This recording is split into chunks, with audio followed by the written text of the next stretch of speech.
Lucas capítulo 17, versículo de número 11. Lucas capítulo 17, versículo 11.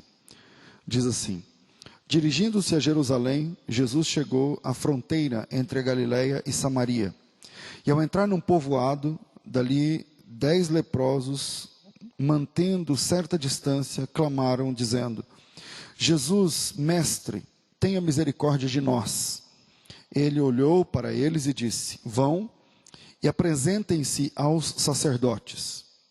E enquanto eles iam, foram curados da lepra. Um deles, ao ver-se curado, voltou a Jesus, louvando a Deus em alta voz, e lançou-se aos seus pés, agradecendo-lhe pelo que havia feito. Esse homem era samaritano. Jesus perguntou: Não curei 10 homens? Onde estão os outros 9? Ninguém voltou para dar glórias a Deus, exceto esse estrangeiro? E disse ao homem: Levante-se e vá, a sua fé te salvou. As pessoas nutrem na fé um amor romântico. As pessoas nutrem no Evangelho um amor romântico. Pastor, isso é bom ou ruim? Ruim. Porque, com o passar do tempo, esse amor romântico gera efeitos colaterais, às vezes irreparáveis. Quando eu falo de amor romântico, eu estou me referindo a um amor, assim, hollywoodiano. E muitas pessoas acalentam esse tipo de visão da fé cristã. E, obrigado, senhor. Pastor, mas o senhor está falando amor romântico na fé, mas no casamento pode? Também não. Também não. Um certo percentual é saudável.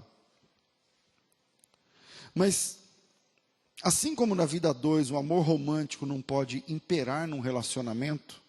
Quando eu falo amor romântico não pode imperar, do que eu estou falando? Imagina o que é o amor hollywoodiano, romântico que eu estou falando na vida a dois. Primeiro, a mulher espera o tal do príncipe encantado montado no cavalo branco. A moça e o rapaz esperam a princesa do castelo.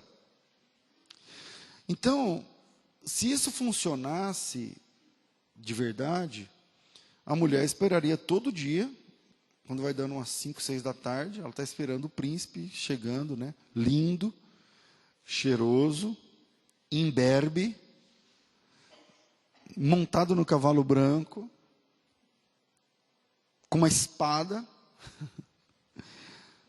e a cada dia ele desce com uma rosa, cheirosa, entrega para ela, e diz: eu vim, né? Cheguei, e tal, por aí vai. Aí uma pergunta: esse cara não estuda, ele não trabalha, ele não... ele vive nessa aí do cavalo? Ou então pensa pelo outro lado, o homem aguarda ansioso para chegar em casa e encontrar um castelo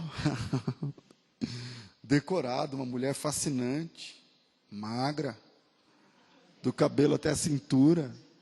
Não, estou falando dos desenhos lá. Dos cabelos perfeitos, sem uma, né? Usando um vestido, com aquele negócio aqui no ombro. E um jantar preparado, tipo uma ceia de Natal. Todo dia, com tudo que tem direito lá na ceia. Um peru assado, e tal. Claro, com candelabros na mesa. Tem que ter a vela, né, pessoal? Com a luz de vela e tal.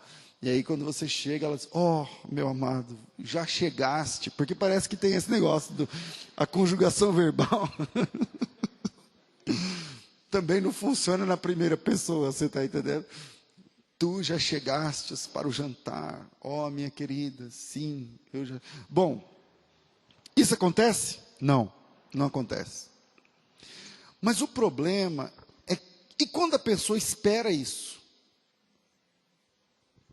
E quando a pessoa espera que aquele amor dele tem que ser o tempo todo romântico, hollywoodiano mesmo, o casamento não vai durar, ou o casamento não vai acontecer.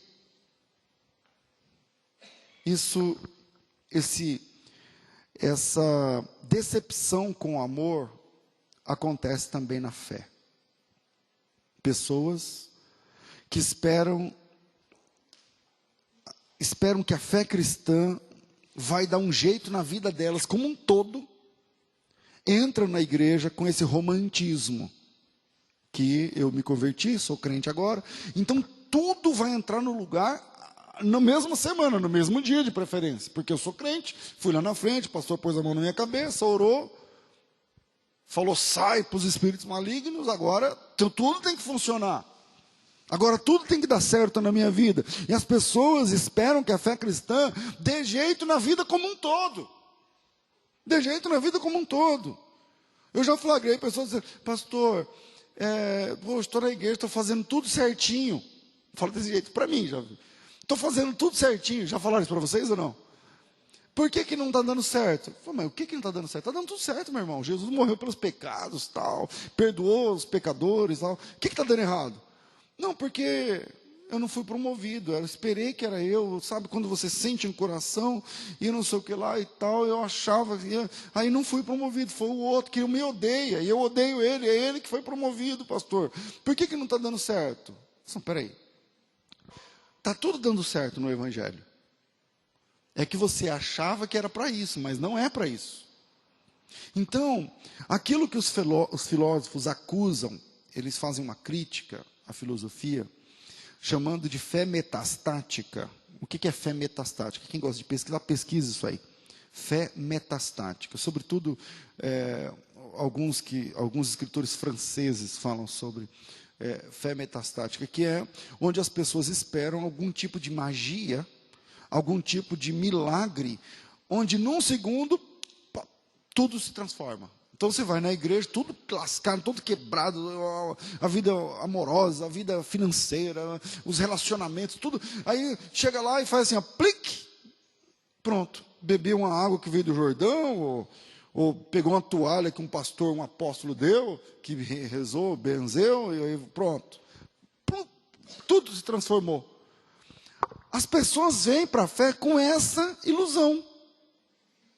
Elas vêm para o Evangelho com essa demanda, com essa ilusão, onde por algum passe de mágica, um encanto, um milagre, num segundo tudo se torna diferente. Teu marido agora te ama, tua mulher agora te ama, as coisas tudo funcionaram, as coisas todas estão funcionando. Bom, se você espera esse tipo de fé metastática, se você espera nesse tipo de fé, se você espera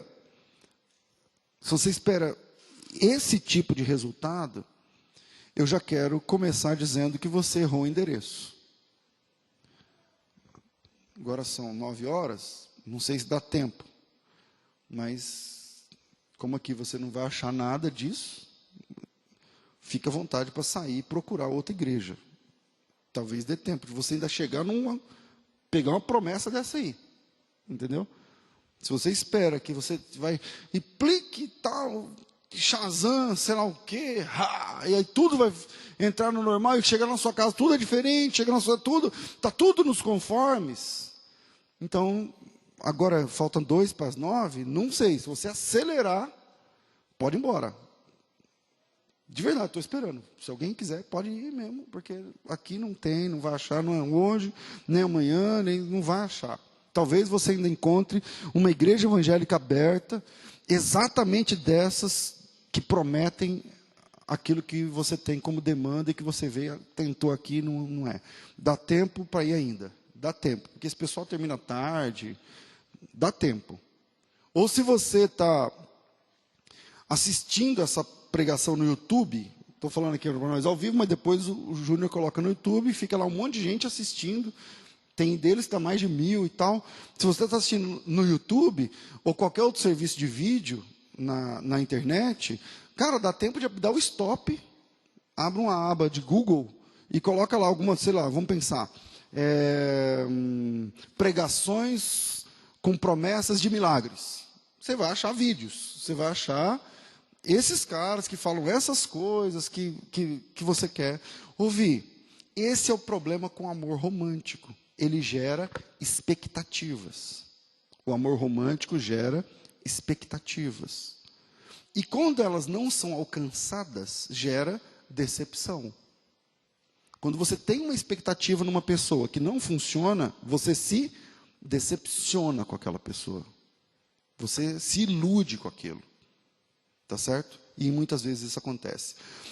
Lendo, na verdade, antes de ler, pensando nessa passagem onde Jesus cura 10 leprosos e apenas um volta para agradecer, eu tive uma percepção. Deus me deu começou a me dar esse sermão ontem, e eu rapidamente rascunhei aqui hoje para compartilhar com você. Eu deixo 3 pontos desse texto. Primeiro, cuidado com efeitos colaterais da fé. Cuidado com efeitos colaterais da fé. Não sei se vocês... Bom, com certeza vocês sabem. Mas algumas pessoas, eu vou falar aqui. Algumas pessoas assumem o risco de tomar um remédio que não serve para aquilo que ela está buscando, porque o efeito colateral do remédio serve para aquilo que ela está buscando. Estou me fazendo entender? Por exemplo, tem pessoas que tomam um remédio para que querem emagrecer, aí ela toma um remédio que funciona para os rins, por exemplo, que ela não tem problema de rins, nos rins, mas ela quer emagrecer. Aí tem remédio que combate uma doença renal, aí ela fala assim, não, mas combate uma doença renal, mas o cara perdeu 15 quilos em 2 meses. Então eu vou tomar aquele remédio para os rins, os meus rins estão normais, mas eu vou tomar esse remédio para os rins porque o efeito colateral desse remédio me agrada. Então eu vou emagrecer. Já passaram aqui falando que tem isso aí ou não? Aqui no Brasil. Vocês estão sabendo? O Dramin que dá sono. Eu não estou com enjoo, o Dramin é para enjoo. Mas eu estou com sono, eu vou tomar um Dramin porque eu durmo. Por quê? Então eu vou dar um exemplo aqui comum. Tem um remédio chamado Zetron, que é indicado para pessoas com depressão, com distúrbios do humor e afins. Não vou pormenorizar aqui. Mas como efeito colateral, ele emagrece. Geralmente. Porque a pessoa para de sentir fome. É um inibidor de apetite. Mas o inibir o apetite é um efeito colateral desse remédio. Estou me fazendo entender? Aí, o que acontece? A pessoa não tem problema de depressão, síndrome do pânico, nada disso, mas ela toma um remédio porque ela quer emagrecer. Então, ela abraça um regime, ela abraça um remédio, não porque ela tem aquela demanda que o remédio combate, resolve, mas porque ela tem uma outra demanda. Ela abraça uma dieta, que a dieta não foi feita para ela, para aquilo. A dieta existe para outra coisa, mas como efeito colateral, pode ser que ela emagreça, por exemplo. Isso também acontece com outros remédios voltados para outras enfermidades. Tá certo? Assim que foi inventado o Viagra, por exemplo. O Viagra é um remédio para a circulação do sangue e para a questão cardíaca. E como efeito colateral, deixava o impotente com mais potência sexual, por causa da circulação. E aí, depois ele foi redimensionado para essa questão. Quando você abraça uma situação, não pelo que ela oferece, mas pelo que ela pode te trazer como efeito colateral. Só quem faz isso, já que eu falei do Zetron, eu pesquisei antes de vir aqui, precisa lidar com os efeitos colaterais desse remédio. E eu listei alguns. Glaucoma. Você fica magro, mas com glaucoma. Náuseas. Náuseas dá para segurar, pastor. Náuseas, né? Transtorno de visão. Então, você perde 10 quilos, mas você passa a usar óculos. Aumenta o grau do óculos. Você está entendendo? Dilatação da pupila, vômitos, acne, muita acne. Urticária, tremor, tontura, flatulência, ansiedade, hiperglicemia, hipertensão. Você fica hipertenso. Tremores. e tal, gengivite, impotência sexual. Eu listei 1/3 da lista dos efeitos colaterais desse remédio.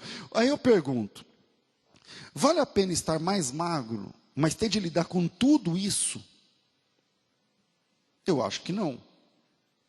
Mas perde 10 quilos. Então, mas você tem de lidar com um monte de coisa que vem a reboque quando você toma um remédio que não é para aquilo que você está usando. Bom, a gente está só no primeiro ponto, e o primeiro ponto diz assim, cuidado com efeitos colaterais da fé. Porque é exatamente esse o problema de quem abraça a fé por outros motivos que não a salvação. Deixa eu explicar.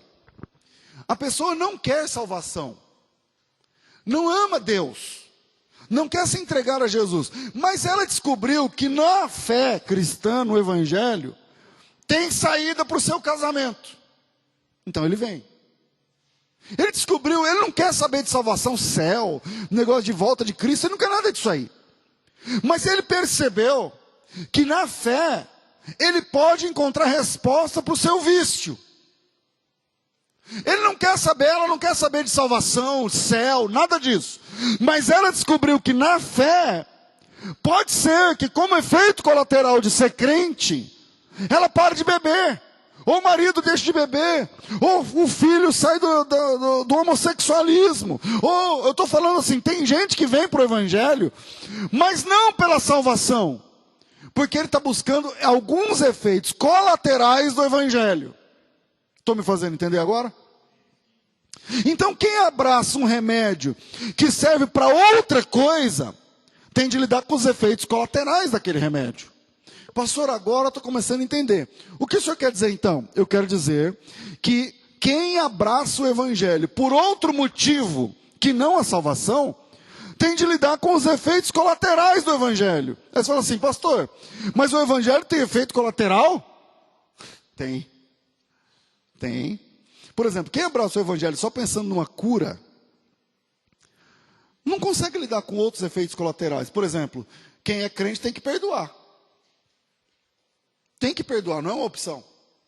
Tem que perdoar. Mas você não entrou no Evangelho pela salvação, para ser salvo. Você entrou no Evangelho porque sua perna está doendo. Então quando alguém pisar no teu calo, você não consegue perdoar.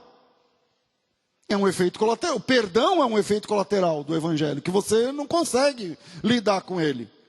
Quem entra no Evangelho por causa de uma vida matrimonial desacertada, desarranjada, não consegue lidar com a humildade. O crente tem que ser humilde. Mas você não entrou no Evangelho porque você quer ser salvo. Você entrou no Evangelho por causa do seu casamento. Você quer arrumar jeito para o seu casamento. É essa parte que você quer pegar. Então, você não consegue lidar com a humildade. Você não consegue lidar com a obrigação de pregar o Evangelho. Sabe por que tem um monte de gente que não prega o Evangelho nem que a vaca tussa? Tem gente que não prega o Evangelho nem que a vaca tussa porque não veio para o Evangelho por causa da salvação. Veio para o Evangelho por causa de outra demanda. De outra situação. Não consegue lidar com servir. Tipo assim, servir? Eu? Como assim servir? Eu varrer o chão da igreja? Não, eu estou aqui só para sujar mesmo, para limpar não. Eu estou aqui só para receber, não para dar. E quem não entrou no Evangelho por causa de salvação, quem não chegou no reino de joelho dobrado, com a boca confessando Jesus como Senhor, não consegue lidar com decepções, por exemplo, na igreja. Não consegue lidar com dificuldades que surgem no caminho.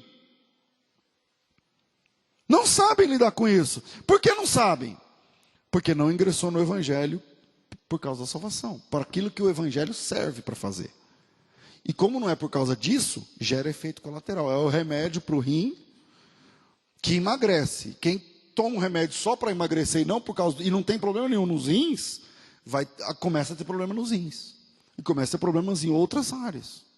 Na verdade, irmão, o Evangelho tem efeitos colaterais fortes.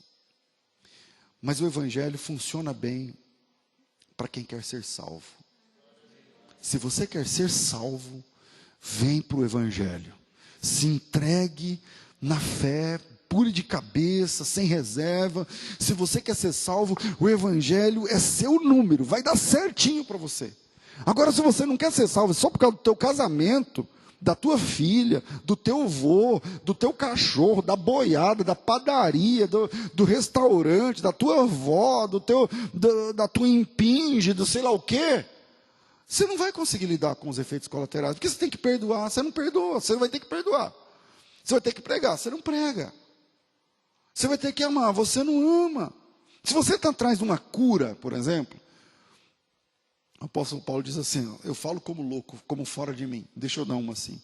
Se você está atrás de uma cura, por exemplo, eu não te indico o evangelho. Porque a cura no evangelho é um efeito colateral. Você vem para o evangelho, pode ser que Deus te cure também. Mas nem sempre.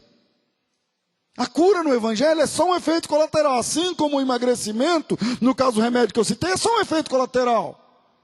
Pode ser que você tome e emagreça. Pode ser que sim, pode ser que não. Então, se você está atrás de uma cura, eu não te indico o evangelho, porque no evangelho, a cura não é a finalidade máxima. Deus pode te curar ou não. O evangelho é para quem quer ser salvo. O evangelho é para quem quer ser salvo. Agora, se você quer só uma cura, cara, procura lá em Goiás, tem um cara chamado João de Deus. João de Deus. Dá um Google aí para você ver.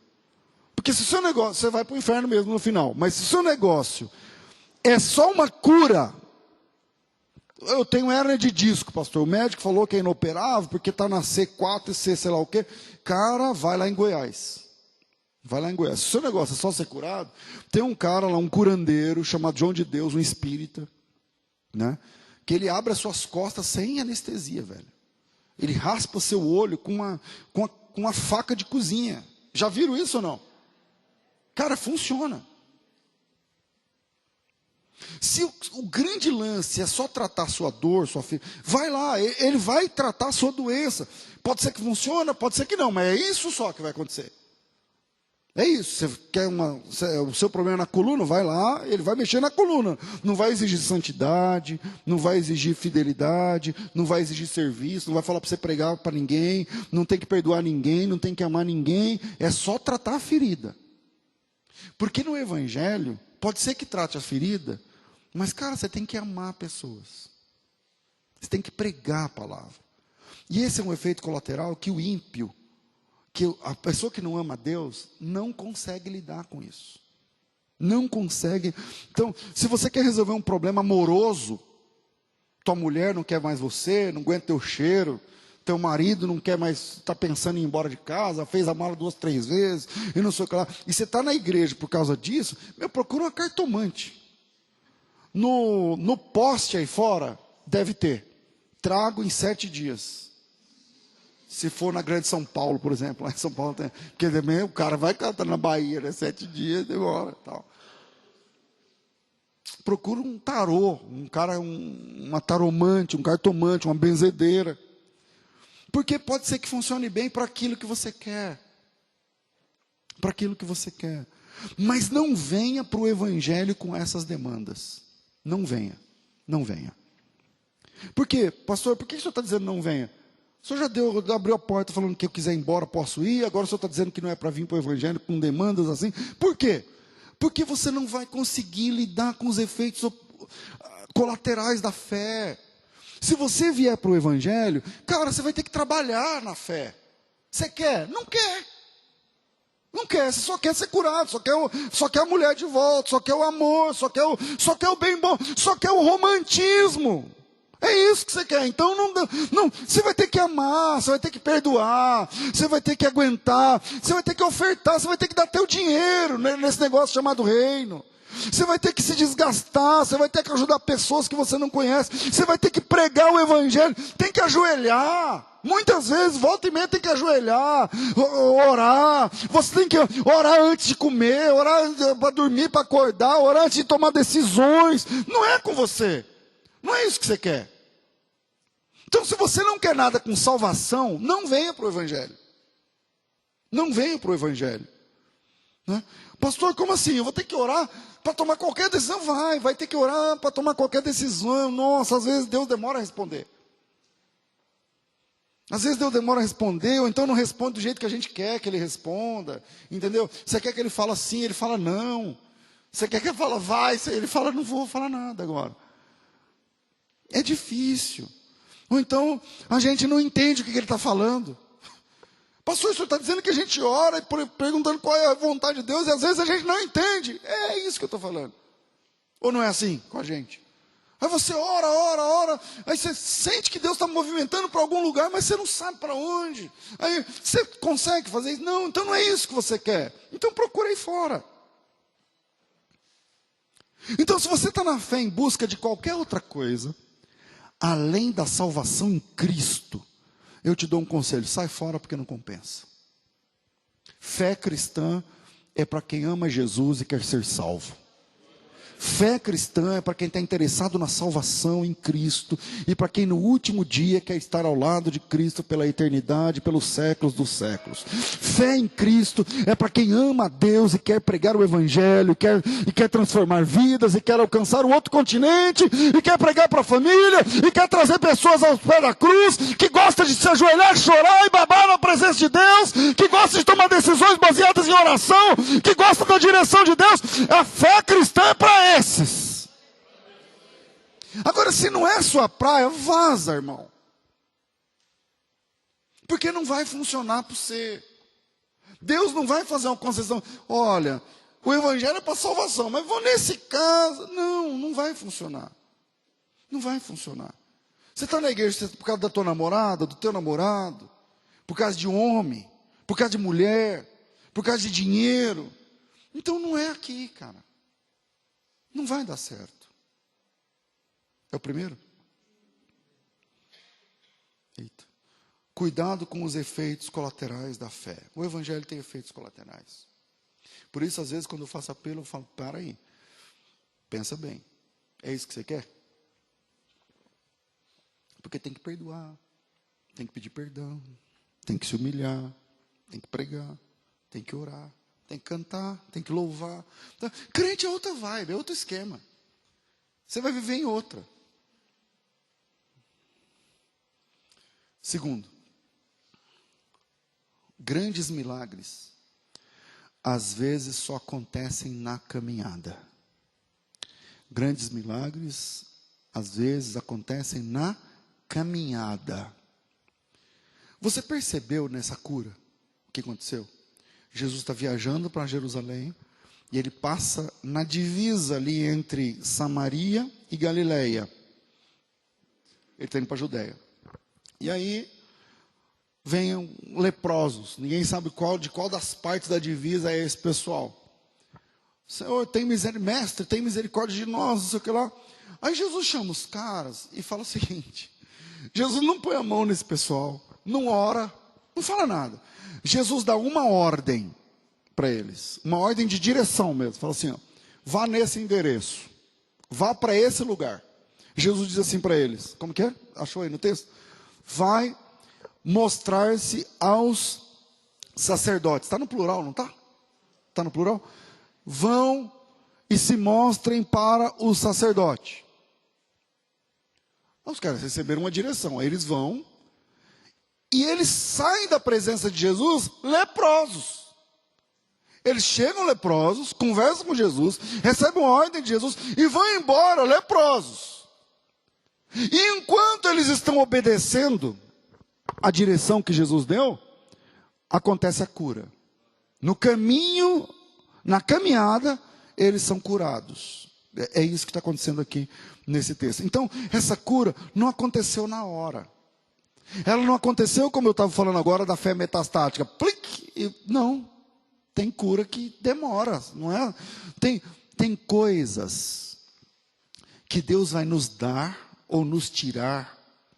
Tem coisas que Deus vai fazer conosco ou por nós na caminhada. E não na estática. E não no pá, e aconteceu. Na verdade, os caras chegaram e saíram leprosos da presença de Jesus. Pensa um pouquinho nisso que eu estou falando. Chegaram e saíram como chegaram da presença de Jesus. E de Jesus. Não estou falando de uma igreja. De Jesus. Vamos jogar limpo? Às vezes a gente sai da presença de Jesus do mesmo jeito que a gente chegou. Não estou com conversa de pregador pentecostal. Tipo, porque você vai sair daqui não do mesmo jeito que você chegou, porque não sei. Não. Vamos falar verdade, vamos jogar limpo. Vamos jogar limpo. Às vezes, a gente sai da presença de Jesus do mesmo jeito, cara. Do mesmo jeito. Às vezes você chega aqui triste, e Jesus está presente, Ele fala com você na palavra, mas você continua triste. Você sai triste. Vamos jogar limpo. Eles chegaram leprosos, falaram com Jesus, ouviram Jesus e saíram como chegaram, leprosos. Mas Jesus deu a eles uma ordem. Jesus deu a eles uma rota. Jesus deu a eles uma tarefa, um caminho, uma direção. Vão, versículo 14, e apresentem-se aos sacerdotes. Alguma coisa assim. Eles ainda estão do mesmo jeito, mas agora eles ganharam uma rota para seguir. Eles ainda estão leprosos, ainda dói, ainda fede, ainda machuca, ainda é feio. Eles ainda não podem ser tocados pela multidão, pelas pessoas, pelos amigos. Mas agora tem uma coisa diferente. Eles têm uma meta, uma direção, uma rota dada por Jesus. Você entende isso? Você está entendendo isso? Às vezes, irmão, é na caminhada que as coisas acontecem. Às vezes é na caminhada, no exercício da obediência, na rota que Jesus nos deu para seguir, que está a nossa restauração. Às vezes é na caminhada, é quando a gente obedece o rumo, o caminho que Jesus disse é por aqui. E aí quando você vai por lá, quando você vai caminhando, quando a coisa vai se desenrolando, a cura começa a acontecer, as mudanças começam a acontecer. Às vezes a cura é na caminhada, às vezes a cura não é no ali, pá, dobra o joelho e ora, pinga o óleo, derrama, dá uma oferta, vem para o altar, como o pessoal agora fala, está na moda falar negócio de vem para o altar. Eles acham que púlpito é altar. Eu não sei onde eles arrumaram isso aí, mas púlpito agora virou altar. Né? Altar na Bíblia é a pedra onde mata o bicho.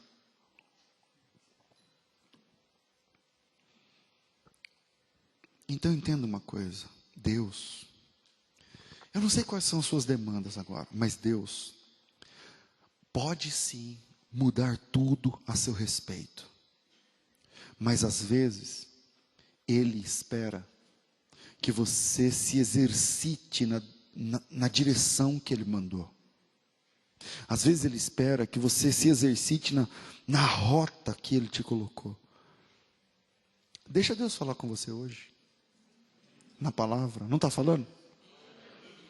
Abre o teu coração para entender isso. É um princípio do Evangelho isso que eu estou ensinando, que eu estou compartilhando com você.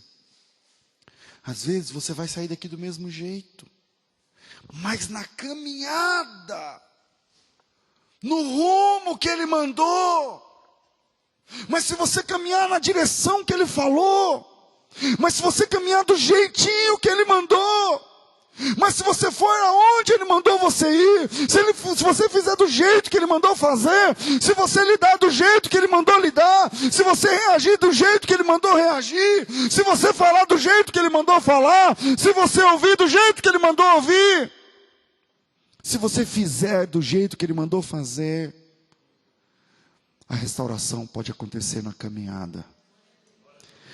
E essa restauração é profunda. Caminhe na direção que Jesus mandou, porque a cura pode estar prestes a acontecer. Caminhe, continue.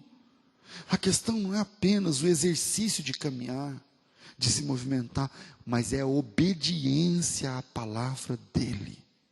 Eu estou indo na caminhada, do jeito que Jesus ensinou, do jeito que Jesus mandou. Aprenda uma coisa, na fé, a direção é mais importante do que a velocidade.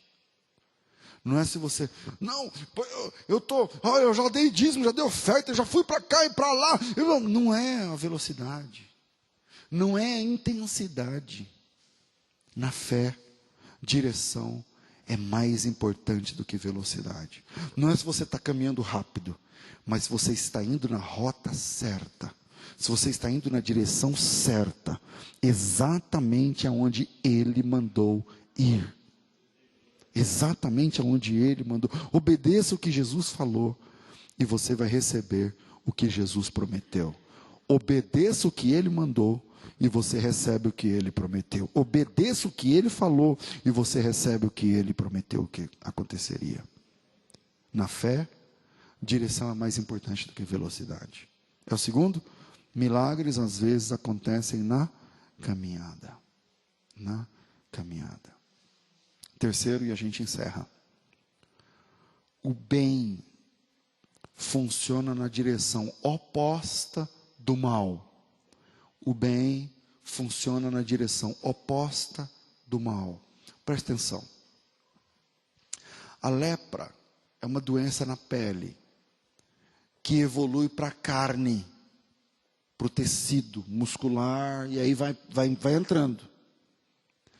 A lepra é um negócio que começa de fora para dentro. Eu não sei exatamente qual é esse texto, mas deixa eu pensar. Talvez seja Levíticos 11. Talvez. Se não for 11, talvez seja o 12.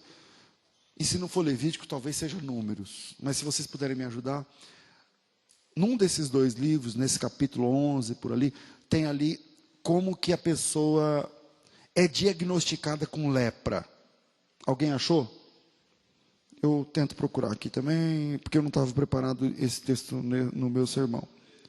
É 13 mesmo. Qual que é? É Levítico, né? Então é Levítico 13. Eu falei que era 11 ou 12, mas é 13. Então vamos lá.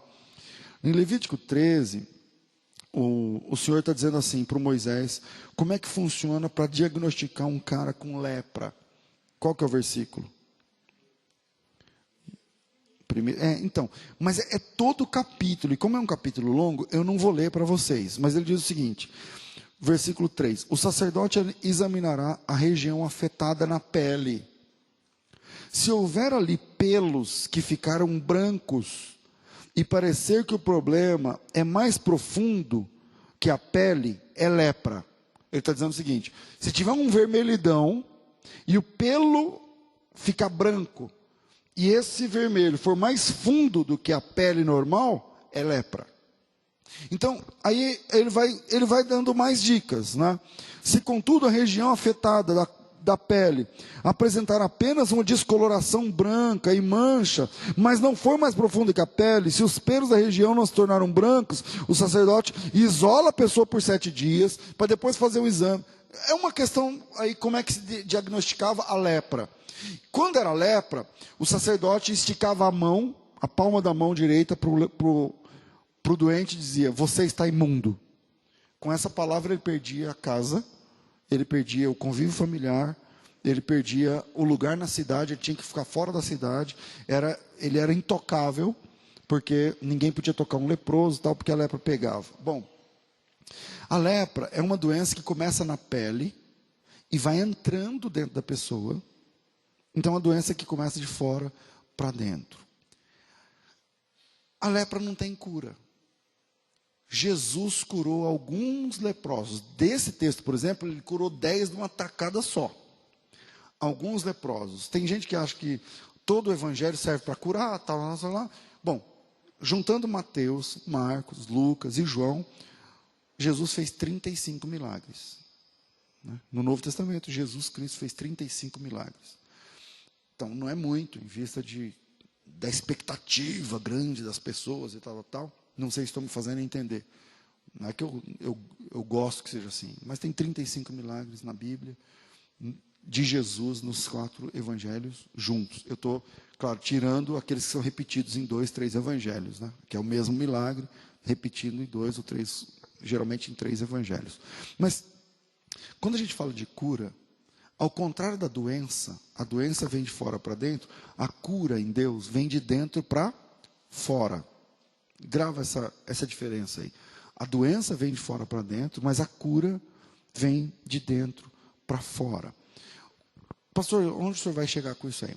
É o seguinte, não adianta você agir como um salvo, quando você não é salvo. Porque você vai apenas representar um papel.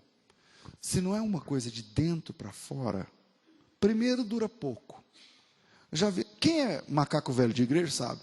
Sabe quando chega de vez em quando um, que você fala, nossa, aí não, porque eu faço, eu contento, mas é só de fora para dentro. Dura quanto tempo? É fogo de palha. Fogo de palha se acende, a palha queimou. Acabou. Acabou. Era só aquilo ali. Era só aquilo ali. Então não adianta você agir como salvo quando você não é, porque não veio de dentro para fora. A cura verdadeira, ela acontece lá dentro e vai exteriorizando, vai chegando do lado de fora. Quando as atitudes não vêm de dentro de nós, significa que nós não somos realmente transformados. E é difícil lidar com isso. Por exemplo, Jesus curou quantos leprosos nesse texto? Quantos voltaram? O que esse leproso, ex-leproso agora, fez quando voltou? Se prostrou onde? Nos pés de quem? De Jesus. Então você pensa o cara, voltando limpo, ele é leproso agora? Não, ele foi curado. Então agora ele está limpo, e aí ele abraça os pés de Jesus, e começa, a Bíblia diz que ele fala alto, não fala aí, não, ele vai dando glória a Deus alto. Pensa na cena, um cara curado, não tem mais doença, não dói, não tem mais sangue, pus, pele saindo, não, ele está restaurado, curado, e depois de ter sido curado, ele abraça os pés de Jesus e começa a glorificar a Deus. Pausa. Quantos de nós fazemos isso?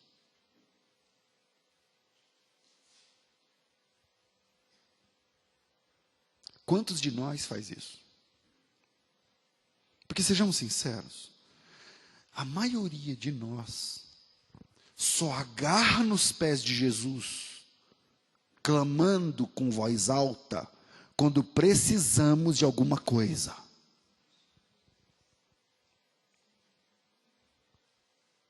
Vamos jogar limpo, né?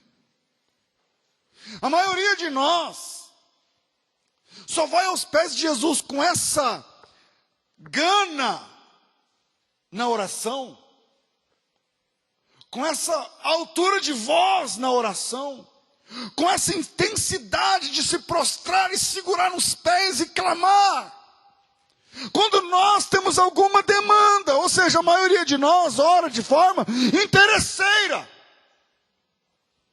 Interesseira. Ontem eu me flagrei assim.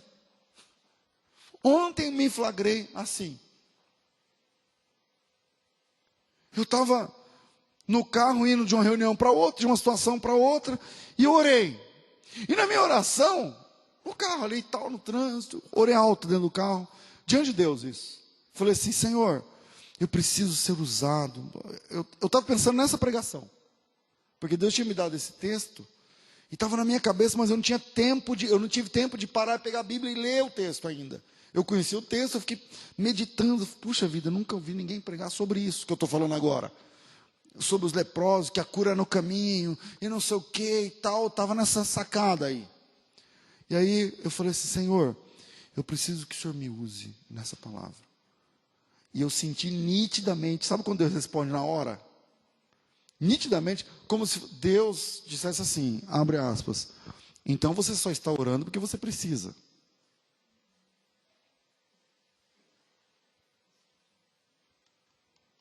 E é onde eu enfio a cara. Porque a maioria de nós é essa pegada. Quando você não precisa, Deus é um negócio que você canta para Ele, só, no culto. Deus é uma coisa que você sabe, que você fala bem dele, que tal. Mas quando você tem uma demanda, quando você sabe uma situação e agora vai puxar o nome, agora tem que dar o cheque, agora tem que cobrir, agora tem que pagar, agora fulano descobriu, agora não sei lá o quê. Aí você vira crente na hora. Aí você vira um homem de um clamor. Na hora, meu irmão.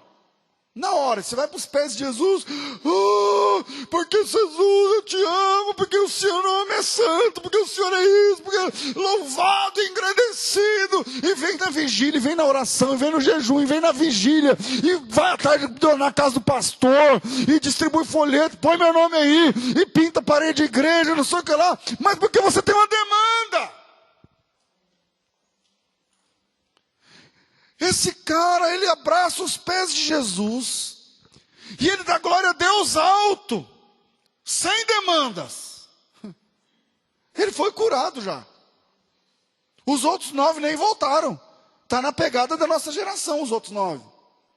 Beleza, fui curado, agora eu vou cuidar da minha vida, meu irmão. Porque, sabe aquele crente que ora, porque precisa de um carro, porque não sei o que lá, agora tem um carro, vai para a praia.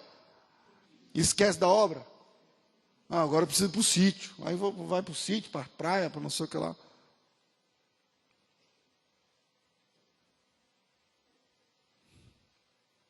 Quando é que a gente vai parar de falar com Deus só quando a gente precisa? O ex-leproso agarrou os pés de Jesus e glorificou a Deus em alta voz depois que ele foi curado, sem demandas. Apenas por gratidão. E nós? Qual foi a última vez que você abraçou os pés de Jesus e clamou com força, sem demandas pessoais? Eu estou falando essa, eu estou dando uma de vocês porque eu tomei uma ontem. A vida cristã abundante se manifesta quando você ora, quando você abraça os pés de Jesus, porque você deseja abraçar os pés de Jesus e não porque você precisa.